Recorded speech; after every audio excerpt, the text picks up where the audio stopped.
Buzz. Le Buzz Bourgogne-Franche-Comté. Fréquence Plus met la lumière sur vous qui faites vibrer la région. Fréquence Plus. Lumière sur l'été sera Lons. À quelques jours du lancement de la saison estivale, la ville de Lons-le-Saunier dans le Jura dévoile une programmation riche, festive et gratuite, pensée pour rassembler les Lédoniens et les visiteurs autour de grands rendez-vous populaires.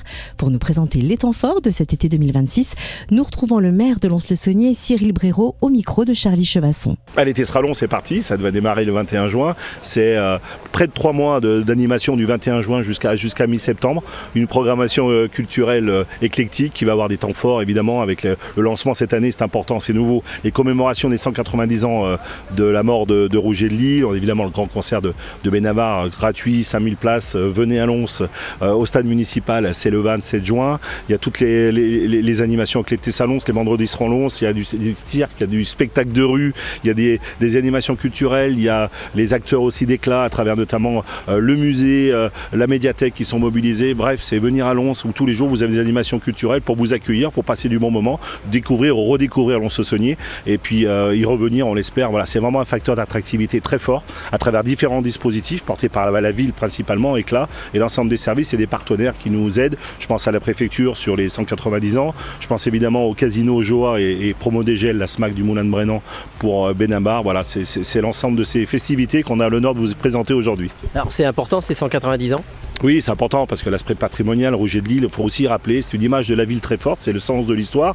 1760, Roger de Lille est né ici, il écrit la Marseillaise quelques années plus tard et c'est aussi l'occasion de rappeler tout cet aspect historique avec ce grand auteur qui nous marque toutes et tous, pas seulement sur les manifestations de la Coupe du Monde de foot. Donc c'était important de rappeler le sens de l'histoire et vous verrez, il y a vraiment 3 semaines d'activités, 3 semaines de découvertes, de concerts et c'est aussi en partenariat, je ne les oublierai pas, une initiative de M. Collier, le préfet du Jura, qui nous a sollicité pour travailler de concert, sans mauvais jeu de mots, autour de ces animations pour avoir le côté à la fois festif, patriotique, mais aussi le sens de l'histoire pour notre ville et pour nos concitoyens. Alors il faut s'attendre à un feu d'artifice un peu spécifique. Un pyro-symphonique. Alors venez, vous allez voir, on a l'habitude évidemment d'avoir toutes les commémorations de la ville-préfecture, on a tout ce qui se met en place, le feu d'artifice à 22h30, mais au milieu nous mettrons un spectacle pyro-symphonique. Alors j'en garde un petit peu le secret, mais c'est à la fois du son, de la lumière, il y aura aussi des acteurs, voilà, de l'acting.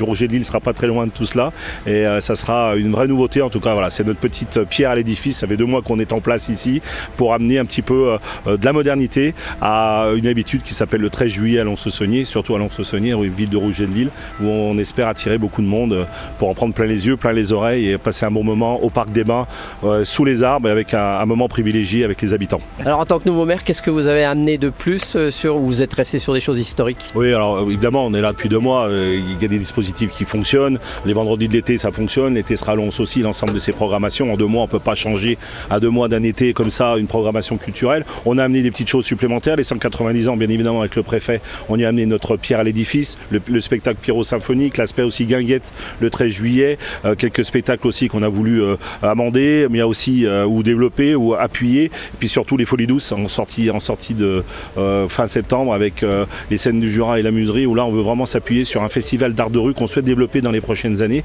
Donc la ville est partenaire dès cette année pour pouvoir monter en puissance, je l'espère, dès l'année prochaine avec nos 2 partenaires que je vous ai cités, pour pouvoir avoir des points d'orgue du mois de juin jusqu'à septembre et marquer à la fois l'entrée de l'été jurassien et l'été culturel jurassien avec un grand spectacle qui perdurera le 21 juin, en tout cas fin juin à Lons-le-Saunier, et à la fin avec les Folies douces où on veut vraiment développer ce festival d'art de rue auquel je crois beaucoup. Voilà, on amène nos petites touches, doucement pour l'instant parce qu'on vient d'arriver, mais sur la durée. Voilà. Mais ce que je veux vous dire aussi, c'est que la culture, elle est pas politique, elle est intemporelle. Voilà. C'est pas une question d'étiquette, c'est une question de volonté de donner l'accès à la culture pour tous. Tous les spectacles, tout ce que je viens de vous présenter, toutes les animations d'été sont entièrement gratuites. C'est un choix. Voilà. C'est plus de 150 000 € de programmation portée par la ville, accompagnée en plus par Éclat et par nos partenaires. Voilà. C'est des choix politiques. On assume. On veut que Lons soit attractive aussi à tous les niveaux, mais aussi au niveau de la culture, de l'art et du spectacle, et aussi avec des moments populaires importants. Il fallait remettre Lons-le-Saunier sur l'attractivité populaire autour des événements.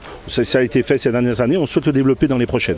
Il y aura de la guinguette. Ah, il y a la guinguette, faut pas l'oublier. Merci cher Charlie, la guinguette c'est important. Voilà, c'est attendu parce que c'est aussi une certaine idée des vacances sous les arbres ici. Donc à partir du 21 juin, on rouvre la guinguette.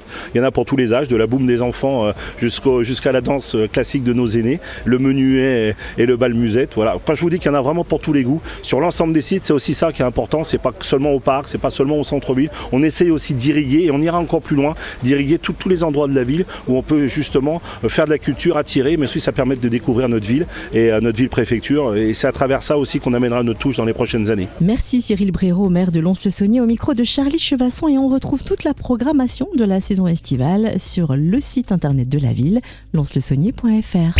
C'était le buzz Bourgogne-Franche-Comté. Fréquence Plus met la lumière sur vous, qui faites vibrer la région. Fréquence Plus.